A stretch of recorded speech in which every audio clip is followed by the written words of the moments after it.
नमस्कार, citizen voice show में आप सबका स्वागत है। इससे पहले मैं प्रोग्राम की शुरुआत करूं, आप लोगों से निवेदन है, अर्जी है, विनती है, सिटीजन वॉइस शो सब्सक्राइब करें, उसको लाइक करें और नोटिफिकेशन बटन ऑन करें ताकि ज़्यादा से ज़्यादा लोगों में आप इस वीडियो को शेयर कर सकें, मित्रजनों में, अपने ग्रुप्स में, अपने परिवारजनों में, अपने नेबरहुड में, अपने स्कूल के ग्रुप्स में, अपने कॉलेज के ग्रुप्स में, अपने वर्किंग ग्रुप्स में। क्योंकि सिटीजन वॉइस शो जनता की आवाज़ है, आपकी आवाज़ है, आवाम की आवाज़ है और हम चाहते हैं कि आवाज सब तक पहुंचे। आज 3 चीजें हैं। आज गांधी जयंती है, लाल बहादुर शास्त्री जय जवान जय किसान, उनका भी जन्म दिवस है और आज दशहरा भी है। सभी दर्शकों को दशहरे की हार्दिक शुभकामनाएं। और राष्ट्रवाद और तिरंगे से हम बात शुरू करेंगे, सोनम वांगचुक पर जाएंगे। राष्ट्रवाद और तिरंगे की बात करने वालों ने डिफेंस की जमीन भी गौतम अडानी और को औने पौने दाम पे बेच दी। ऐसी एक रिपोर्ट मेरे पास आई है। वो रिपोर्ट पहले मैं आपको दिखा देता हूं। ये रिपोर्ट उत्तर प्रदेश की है। 3 उद्यमियों ने खरीद ली कानपुर डिफेंस कॉरिडोर की सारी जमीन। इसमें सबसे ज्यादा जमीन जो है वो अडानी समूह ने खरीदी है। प्रथम चरण में आवंटन का पूरा काम हुआ। जून 2022 में यूपी सरकार और अडानी एरोस्पेस एंड डिफेंस ने एमओयू साइन किया है, जिसके तहत कानपुर में साड़ नरवाल क्षेत्र में 202 से 206 हेक्टेयर यानी कि करीब 500 एकड़ जमीन बताई जाती है। ये जमीन 90 साल की लीज पर दी गई है, जिसका स्टाम्प ड्यूटी और सिक्योरिटी डिपॉजिट के रूप में कुल 10 करोड़ रुपए यानी कि 2.5 करोड़ रुपए स्टाम्प ड्यूटी और 7.5 करोड़ सिक्योरिटी ली गई है का भुगतान किया गया है। कीमत का विवाद इसलिए है क्योंकि बाजार मूल्य के हिसाब से जमीन 20 से 30 लाख रुपए प्रति बीघा है। एक बीघे में 0.25 हेक्टेयर होता है, 4.5 बीघे का एक एकड़ होता है, जबकि आवंटन दर 90,000 प्रति बीघा बताई गई है। विपक्ष का दावा है कि यह सर्कल रेट से कम है, लेकिन सरकार इसे औद्योगिक सब्सिडी बताती है। तो इस पर आज हम चर्चा करेंगे। हमारे साथ हमारे गेस्ट हिजम भाई मौजूद हैं। हिजम, राजेंद्र भाई, बहुत बहुत स्वागत। और नमस्कार जी, दशहरे धन्यवाद। की थैंक यू। दशहरे की हार्दिक शुभकामनाएं आपके और आपके पूरे परिवार को। और उम्मीद करता हूं कि ये सीजन, ये विंटर्स आपके और आपके परिवार के लिए शुभ हो। अब मैं आज कार्यक्रम की शुरुआत करता हूं। इससे पहले सरकार में के मंत्री महात्मा गांधी की जयंती पर उन्हें श्रद्धा सुमन अर्पित कर रहे हैं। सोनम वांगचुक जोधपुर की जेल में है क्योंकि उन्होंने अपनी मांगों को लेकर गांधीवादी उपवास किया है। गांधीवादी होने के नाते वो जेल में बंद हैं। गांधी ने कहा था सच के साथ खड़े रहना, और कितनी भी सत्ता मजबूत हो तुम्हारे सामने, कितने भी आपके सामने बॉटलनेक्स आए, प्रॉब्लम्स आए, यातनाएं आए, आपको अहिंसक रह के अपनी लड़ाई लड़नी है। तो शायद इससे बड़ी जो श्रद्धा है, इससे बड़ी श्रद्धा सुमन जो सोनम वांगचुक जोधपुर के जेल से दे रहे हैं, शायद ही कोई दे सके। उनकी पत्नी भी उनसे नहीं मिल पा रही हैं। जैसा कि गांधी ने एक बार कहा था, मेरा जीवन ही मेरा संदेश है, गांधीवादी मूल्यों को अपनाएं, व्यक्ति को नहीं। और गीतांजलि अंगमो जो उनकी वाइफ हैं, उन्होंने राष्ट्रपति द्रौपदी मुर्मू को सोनम वांगचुक की तत्काल रिहाई की मांग करते हुए ज्ञापन सौंपा है। लेह में लद्दाख राज्य के गठन के लिए हुए हिंसक विरोध के प्रदर्शन में पुलिस गोलाबारी के चलने से 4 लोगों की मृत्यु हो गई। उसके बाद 26 सितंबर को वांगचुक को राष्ट्रीय सुरक्षा कानून के तहत हिरासत में ले लिया गया। 27 तारीख को उनको जोधपुर जेल भेज दिया गया। अभी भी कर्फ्यू लगा हुआ है लेह में, 3 तारीख तक चलेगा। और दशहरा हम मनाएंगे, लेह के लोग घर में बैठेंगे। क्या कहना है आपका हिजम भाई पहले वक्तव्य में? जी, बहुत बहुत शुभकामनाएं। आपने आज का दिन की महत्व जो है वो आपने गिनाए।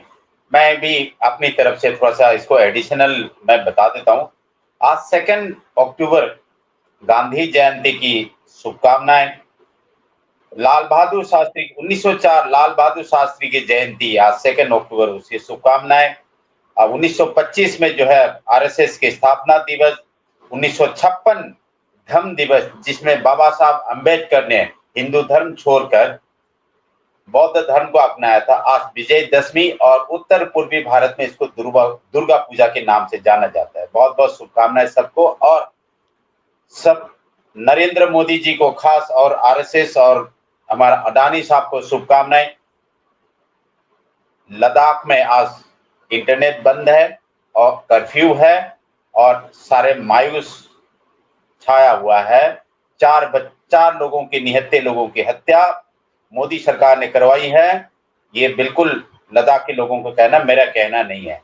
और हमारे जो सोनम वांगचुक एक इनोवेटर, उनके नाम इनोवेटर जिसके नाम से 5 पेटेंट है, उनकी अर्धांगिनी आज राष्ट्रपति द्रौपदी मुर्मू के पास अपनी याचिका लेकर के गए हैं, उनको छोड़ दिया जाए। दोस्तों, लद्दाख के हालात और देश के हालात जो है बहुत गंभीर एक स्थिति पर आ गए हैं। मुझे नहीं पता हमारा देश की जो नौजवान जेन जी, जिसको अपने आप को पढ़ा लिखा समझते हैं, कंप्यूटर की बहुत ज्यादा नॉलेज है, मोबाइल पे जो रील्स और जो इंस्टाग्राम के एक्सपर्ट बच्चे हैं, मुझे नहीं पता उनको क्या इस देश में क्या चल रहा है, या उनको कोई नॉलेज हो, चाहे उसको जानकारी हो। लद्दाख एक अंतरराष्ट्रीय सीमा होने के नाते और जो लद्दाख की जो नेचुरल जो जमीन जो है, इकोलॉजिकल इम्बैलेंस जो होने जा रहा है, लद्दाख में जो वेरियस ग्लेशियर्स जो है वो मेल्टिंग, बहुत फास्ट मेल्टिंग हो रहा है। लद्दाख में जो है बाहर की जो बेदखल जो पॉल्यूटेड इंडस्ट्री जो है, वो एक लद्दाख की जो जमीन जो है, जो मिट्टी जो है, उसके लिए माकूल एक सुइटेबल जमीन नहीं है। लेकिन भारत सरकार वहां पर जबरदस्ती इंडस्ट्री लगवाना चाह रहा है, और उधर की संस्कृति, उधर की नेचुरल जो सन ऑफ द सॉइल, उधर की जो खूबसूरती, जो लद्दाख की जो सादगी जो है, उसको खत्म करने के हमारा नरेंद्र मोदी साहब ने ठानी है। मैं मुबारकबाद देता हूं लद्दाखियों को। उन्होंने जम्मू कश्मीर को 2 हिस्सा करने में उनकी महत्वपूर्ण एक भूमिका रहा है। वो आज पछता रहा है, वो रिपेंट है, आज वो पछतावा है उनको। जब आर्टिकल 370 से जम्मू कश्मीर की एक हिस्सा होने के नाते लद्दाख की जमीन को एक प्रोटेक्शन, नेचुरल प्रोटेक्शन मिलता था, आर्टिकल 370 हटने के बाद लद्दाख एक बंदरबान वो होने जा रहा है। डॉक्टर गीतांजलि आंगमो सोनम वांगचुक की अर्धांगिनी का डर ये है कि सोनम वांगचुक जिंदा है भी नहीं, ये भी नहीं पता उनको। जब हयाल के सीईओ डॉक्टर गीतांजलि आंगमो जब अपनी ड्यूटी पर थे, हयाल में यूनिवर्सिटी के अंदर थे, ऑफिस में थी, तो उनके पास फोन आया, इंस्पेक्टर रिगजिन, आपके हस्बैंड को हम 1980 एक्ट एनएसए के तहत इनको गिरफ्तार किया गया। 1980 एनएसए 2/3 दफा 2/3 के तहत उनको गिरफ्तार करके लेकर के जा रहा हूं, और ये आपको वहां पहुंचने के बाद आपको बता दिया जाएगा आपका लीगल एड क्या क्या दिया जाएगा या आपको मिलेगा। लेकिन जोधपुर जेल पहुंचने के बाद ना इंस्पेक्टर रिगजिन उनकी फोन उठा रहे हैं, और उनको कोई जानकारी नहीं है उनके हस्बैंड जिंदा है या मर गया है। मैं सही सलामत होने दो, मैं इसको अन्यथा नहीं लेना। उधर का डीजीपी जो जो जो जमवाल साहब है, वो कहीं लद्दाखी लोगों को गुमराह कर रहा है, लद्दाखी लोगों के ऊपर जो है एक गंभीर आरोप लगा रहा है। ये मिस्टर वांगचुक जो है पाकिस्तान के आईएसआई के साथ और पाकिस्तान में जो गया था, उसके एक गलत तरीके से लोगों को उसके प्रेस कॉन्फ्रेंस में बताया गया। वो पाकिस्तान इसलिए गया था कि एक जो हिंद कुश करके एक उनकी जो हिमालयन बेल्ट की जो 8 कंट्रीज है, उनकी एक आइस मेल्टिंग क्लाइमेट चेंजेस का एक एनुअल कॉन्फ्रेंस था। यूएन के तहत यानी कि यूनाइटेड नेशन की देख रेख में वो कॉन्फ्रेंस हो रहा था। MHA minister of human affairs Amit Shah home की अफेयर्स। इजाजत से, होम अफेयर्स अमित शाह की इजाजत से अमित शाह ने भेजा था उनको पाकिस्तान। तो आज सनम बेवफा हो गई हैं। सनम बेवफा से आगे बढ़कर आज जो है उनको जाने दुश्मन तक आ गए। लद्दाख में 2025 2025 इंडस्ट्रियल पॉलिसी इम्प्लीमेंट इंट्रोड्यूस किया गया।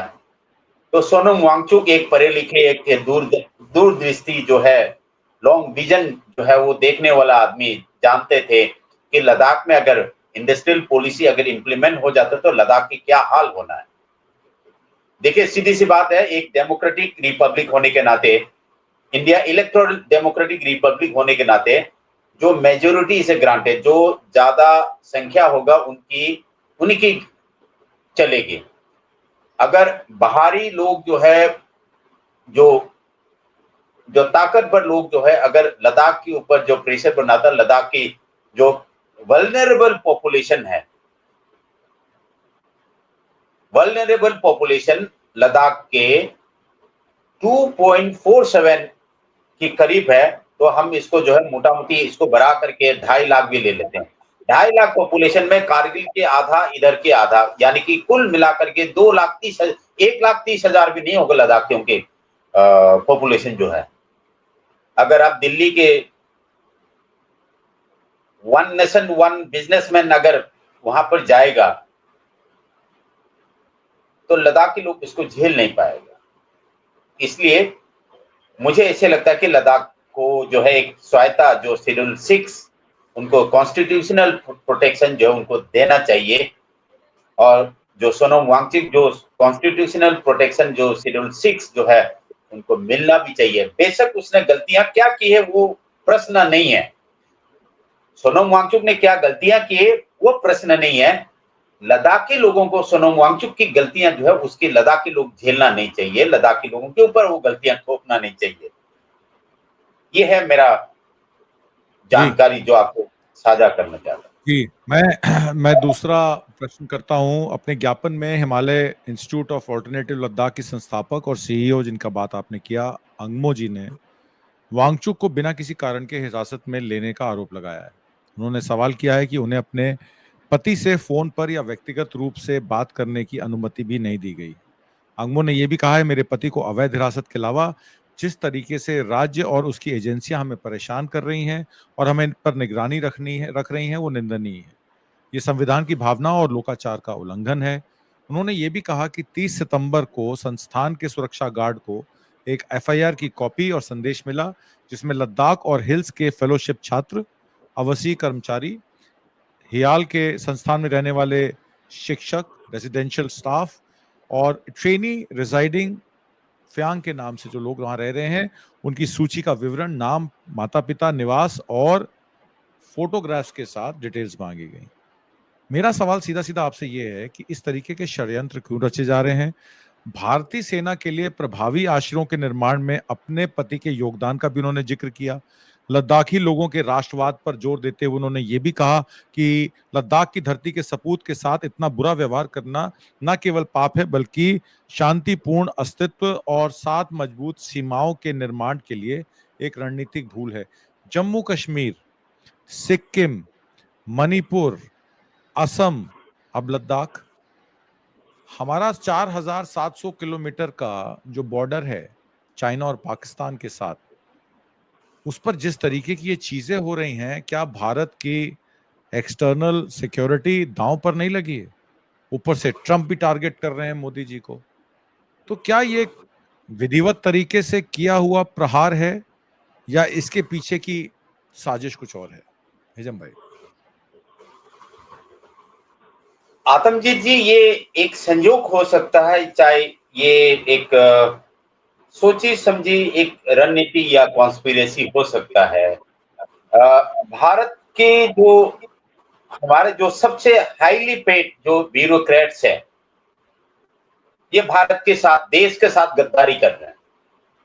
हाईली पेड हमारे जो ब्यूरोक्रेट्स जो है, क्योंकि उन नेताओं को, उन मंत्रियों को सजेशन कौन दे रहा है? उन नेताओं को, ये नेता अनपढ़, उनको कौन सजेशन दे रहा है? और खुद आईएएस जो है यूपीएससी से जो आया हुआ है, ये भी खुद मैं बोलता हूँ ये कौन सा टेक्निकली चीज जानता है? Geography, sociology, history, MA history, master degree, ये साइकोलॉजी करके जो है अब आईएएस बन जाता है। ब्लडी अब समझो कि अब देश के ऐसे के तैसे जो है, जो टेक्निकल चीज जो नहीं जानते, अब रिजर्व बैंक के गवर्नर जो एमए हिस्ट्री बनेगा, तो देश की अर्थव्यवस्था की ऐसे की तैसी हो गई, ये तो आप जानते। भैया आतमजीत जी, देश के जो राजनेताओं ने, ये जो देश के ब्यूरोक्रेसी जो है, ब्यूरोक्रेट जो है, इनकी नालायक ना ना ना नाकामीपन की वजह से उनको जेब में रख दिया। मैं फिर बोला था मैंने एक दिन, आईएएस का मतलब हो गया इंडियन अदानी सर्विस, आईपीएस का मतलब हो गया इंडियन पैसा सर्विस, आईएफएस का मतलब है कि इंडियन फेलियर सर्विस। हमारा जो फॉरेन पॉलिसीज है टोटली कोलैप्स्ड है। मेरे को ये डाउट है इसमें, क्या सीआईए हमारे जो भारत सरकार को चला रहे हैं? कुल मिलाकर के अब हमें जो एविडेंस तो नहीं है, बट पुख्ता सबूत नहीं है, जो रेयर अर्थ मटेरियल जो है जम्मू कश्मीर में, जो इसमें लद्दाख एरिया में ह्यूज अमाउंट में पाया गया, ये सुना है। मैं इसको सब्जेक्ट टू करे, तो क्या इसके पीछे अडानी और जो बाकी जो है एक्सटर्नल जो इंटरफेरेंस जो है, क्या इनकी मर्जी से जो लद्दाख में जो जी, मॉब जो मैं हो इसमें रहा है? हिजम भाई एक बात और ऐड कर दूं, जो आपने बोला रेयर अर्थ डिपॉजिट्स का, लद्दाख में गिलगिट बल्तिस्तान इलाके में बहुत सारे ऐसे रेयर अर्थ एलिमेंट्स हैं जिसका नाजायज जिसका तोहफा, नज़ीर तोहफा जो है, वो शहबाज शरीफ ने ट्रंप साहब के सामने पेश किया था। और गिलगिट बल्तिस्तान पर अमेरिका की नज़र है। लद्दाख पे नज़र हो ना हो, गिलगिट बल्तिस्तान पे तो है ही है। मैं लद्दाख से ही एक चलती हुई खबर और आपसे पूछूंगा, क्योंकि आप भी हिली एरिया से आते हैं, आप हिली एरियाज को समझते हैं, चाहे वैली में रहते हो या माउंटेन्स पे लोग रहते हो। सस्टेनेबल डेवलपमेंट जो बात अंगमो जी ने उठाई, वो कहा हिमाचल, उत्तराखंड, लद्दाख, जम्मू कश्मीर, सारे हिल स्टेशंस, ये सारे हिली एरियाज जो हैं वो इकोलॉजिकली फ्रजाइल हैं, जिस पर ठेकेदारी प्रथा लादी गई। चार धाम यात्रा के तहत, नेशनल हाईवे डेवलपमेंट अथॉरिटी के तहत हाईवेज बनाए गए, भूस्खलन हुआ, जितनी टनल्स बनाई गई वो टनल्स जो हैं वो खराब हुई। अभी बारिशों में आपने देखा, उससे पहले मजदूर फंस गए थे एक टनल में, मेगा इंजीनियरिंग का काम चल रहा था। और ये भी इल्जाम है कि बाहर की कंपनियां आती हैं और हैदराबाद की कंपनियां आती हैं और ठेका ले जाती हैं सरकार को इलेक्टोरल बॉन्ड के थ्रू या और किसी तरीके से पैसा देकर इलेक्शन के लिए। तो ये जो 6 शेड्यूल है, it was necessary to protect local communities and stop destruction of ecology which is the loss of humanity, ये उन्होंने बात उठाई। और इसी से जुड़ा सवाल एक और है, FCRA was not given to हियाल, उन्होंने क्लैरिफाई किया, उन्होंने कहा लेट कि मी हम करेक्ट यू, एक्सपोर्ट ऑफ, जी जी लेट मी करेक्ट यू। हयाल का जो एफसीआरए जो है, उसमें इंटेलिजेंस ब्यूरो के लोग उनके पास आए थे, उनको ऊपर दबाव डाले थे, आप आंदोलन मत करो, अगर आंदोलन करेंगे तो आपके एफसीआरए के लाइसेंस जो है वो हम अलाउ नहीं करेंगे। हयाल के पास एफसीआरए लाइसेंस नहीं था। उनको ये बोला था कि अगर जो एफसीआरए जो कैंसिल हुआ है वो सेकमो का है, हयाल के पास एफसीआरए लाइसेंस नहीं था। एफसीआरए लाइसेंस अप्लाई किया हुआ था, तो उनको यह बोला गया था कि भाई आपके हस्बैंड को या मिस्टर सोनम वांगचुक को आप इसको आंदोलन करने से, प्रोटेस्ट करने से रोके, अगर आंदोलन करेंगे तो हम इसको नहीं दे जाएंगे। सीधे सीधे बात है, उनका कार्बन जो है फुटप्रिंट जो है उनका 0 कार्बन नेगेटिव में है। सीधी सी बात है, अगर अडानी साहब इस एरिया को कंट्रोल करेंगे,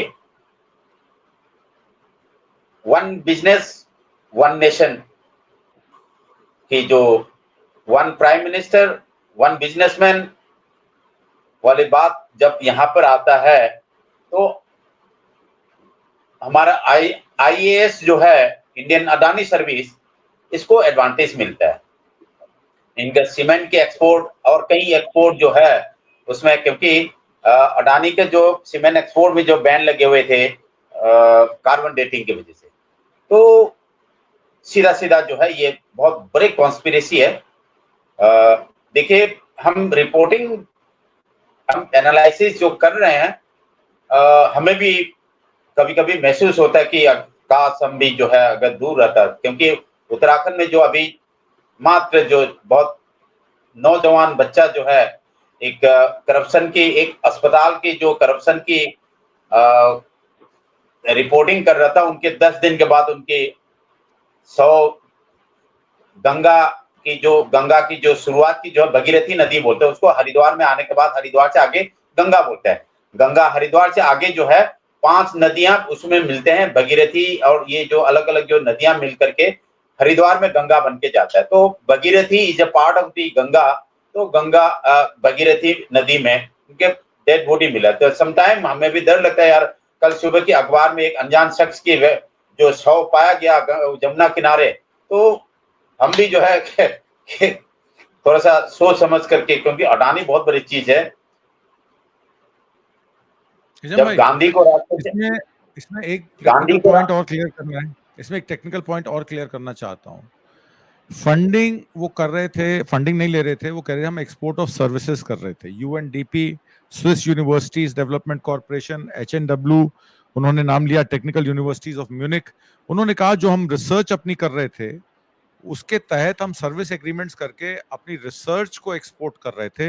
हालांकि भारत जो है आर&डी में नेट इंपोर्टर है, हम लोग के यहाँ रिसर्च में पैसा भी बहुत कम खर्च होता है और एक्सपोर्ट ऑफ सर्विसेज तो बिल्कुल ना के बराबर है। आपने आइस तूफास की बात करी, आपने मैं सेल्फ मैं मैं सस्टेनेबल मैं बताता की हूँ। बात करी। मैं रिसर्च एंड डेवलपमेंट में मैं इन्वॉल्व था। मैं काफी साल जो है फार्मास्यूटिकल सॉरी इसमें विटामिन डी की जो है मैं रिसर्च में मैं प्रोजेक्ट इंचार्ज था, मैं लॉजिस्टिक इंचार्ज था। तो कोलेबोरेशन होता है, एक यूनिवर्सिटी से दूसरे यूनिवर्सिटी के कोलेबोरेशन होता है। जब हम करते थे Lucknow university, AGPJ Lucknow, AIIMS, all India institute medical science, all India sorry Chandigarh, जो ये अलग अलग हॉस्पिटलों से हमारा जो है कोलेबोरेशन होता था।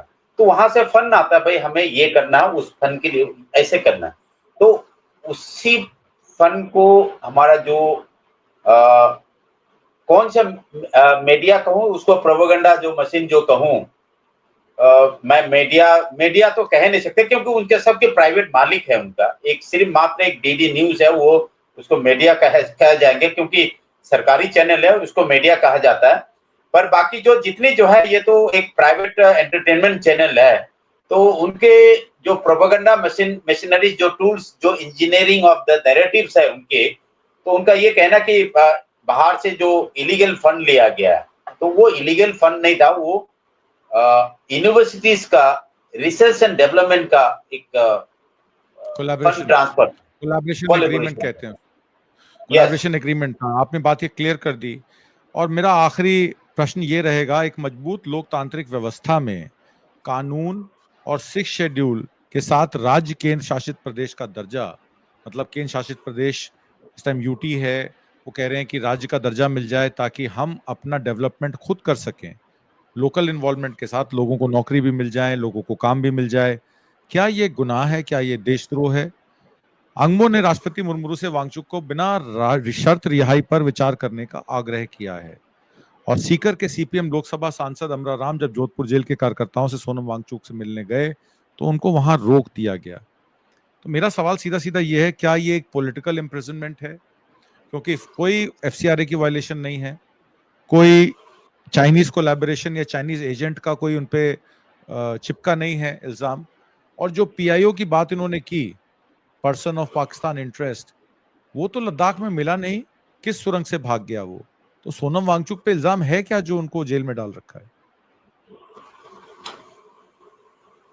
ऐसा है कि ये एक नैरेटिव इंजीनियर किया गया है।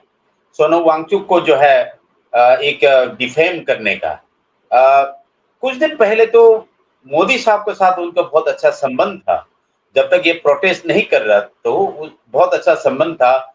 गवर्नर जो है उधर का कौन सा मेजर जनरल कौन सा मिश्रा जी जो है बड़ी तारीफ हो रहा था खगेंद्र। उनका, हम्म। क्योंकि इंडियन आर्मी के लिए उन्होंने जो बैरक्स जो वहाँ वहाँ -40 डिग्री पे जो है एक नॉर्मल टेम्परेचर को रख करके फौज के लिए, हमारा जो विशाल फौज हमारे भारत के विशाल फौज के लिए जो उनको एक नया इनोवेटिव जो कॉस्ट कटिंग जो डिफेंस मिनिस्टर ऑफ डिफेंस की R&D जो DRDO और काम जो नहीं कर पाया वो काम सोनम वांगचुक ने करके दिया है फौज के लिए, तो बड़ी तारीफ हो रहा था। देखिए ये सीधी सीधी एक राजनीतिक और अडानी को जमीन देने की बात है, बाकी और कुछ नहीं। और जहां पर जो पाकिस्तान के एजेंट जहां पर आपने जो देखिए भारतीय जनता पार्टी और नरेंद्र मोदी सरकार के पास एक सिंगल एक क्रोनोलॉजी है, उसको देशद्रोह कह दो, टुकड़े टुकड़े गैंग कह दो, और ज्यादा बदनाम करना है तो उनको पाकिस्तानी कह दो। अब सोनम वांगचुक को भेजा किसने? अमित शाह ही ने तो भेजा है, तो अमित शाह जिम्मेदार नहीं है क्या इसका? भाई अमित शाह की इजाजत के बिना कैसे पाकिस्तान गया? उनके पेपर चेक करें, वीजा कैसे दिया अमित शाह ने? बहुत सारे सवाल है। अपनी गलतियां छुपाने के लिए और जो इंडियन अडानी सर्विस की जो सर्विस को पुख्ता सबूत करने के लिए, पुख्ता जो है परफेक्शन उसको देने के लिए सोनम वांगचुक इस स्कैपगॉट उनको NSA के अंदर आपको मालूम है ये लंबे समय के लिए 5 साल के लिए इसमें कोई सुप्रीम कोर्ट का भी कोई अपील नहीं होता है। तो द्रौपदी मुर्मू खुद के जो है वो उसको कुछ पता, मतलब मैं बोलना नहीं चाहिए, एक her highness one of the highest number 1 citizen के बारे में बोलना तो नहीं चाहिए, बट वो भी इंटरफेयर कुछ नहीं करे। जी, समय मुश्किल है लद्दाख जिसको के लोगों मंदिर के नहीं लिए। घुसने दिया, जिसको मंदिर में नहीं घुसने दिए एक राष्ट्रपति होने के नाते, वो क्या करेगी बताइए? देखिए, देश का सबसे बड़ा मंदिर तो मैं पार्लियामेंट को ही मानता हूँ। संविधान के तहत हमको बराबरी का जो हक है, हमें वन वोट वन नेशन का जो अधिकार है वो कॉन्स्टिट्यूशन देती है, संविधान देता है। तो पार्लियामेंट से बड़ी तो कोई मंदिर मैं मानता नहीं हूँ इस देश में। और अगर संसद, जब नई संसद बनाई गई, हालांकि प्रधानमंत्री मोदी ने खुद बनाई, तो उसमें जब राष्ट्रपति जी को इनवाइट नहीं किया गया, जब संसद का जब इनॉग्रेशन हुआ, तो फिर बाकी सब बातें तो बेईमानी हो जाती हैं। आज की परिचर्चा में भाग लेने के लिए, बहुत सारी महत्वपूर्ण जानकारियां देने के लिए एजम भाई बहुत बहुत धन्यवाद। नमस्कार। झूले। झूले।